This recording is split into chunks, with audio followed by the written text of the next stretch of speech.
Tous mes projets depuis le début sont en lien avec la mise en valeur du continent africain. À travers quel projet? À travers Wax Up Africa, plus récemment Africa Lab. Mais quand on parle du continent africain, c'est surtout par rapport à tout ce qui est authentique, qualitatif et juste. Alors ce sont nos textiles avec deux danseurs, Shelly et Ivan, qui ont fait cette espèce d'effet miroir entre justement, donc on voit Ivan sur la plaine de Plainpalais à Genève et Shelly qui est sur un toit à Accra.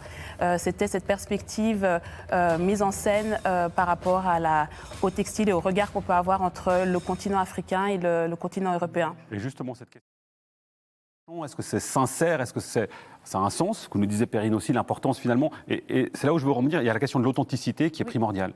Alors, nous, c'est vrai que bon, je suis aujourd'hui tout seul, mais on est quand même un collectif de 5-6 personnes.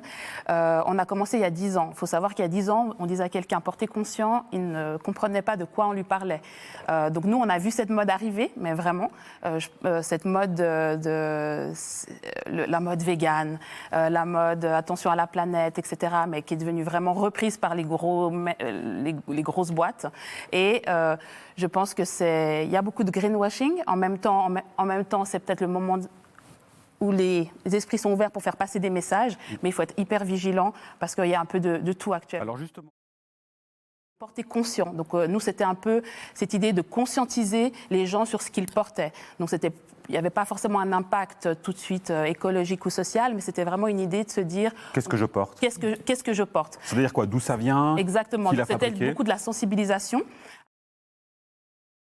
À un moment donné, on est en 2022, si on ne met pas de sens dans nos entreprises, ça pose quand même problématique. C'est-à-dire qu'aujourd'hui, si on génère de l'argent sans avoir mis du sens dedans, en fait, il faut mettre les objectifs, il faut fixer les objectifs, et ces objectifs, il faut les revoir régulièrement et avancer avec son temps.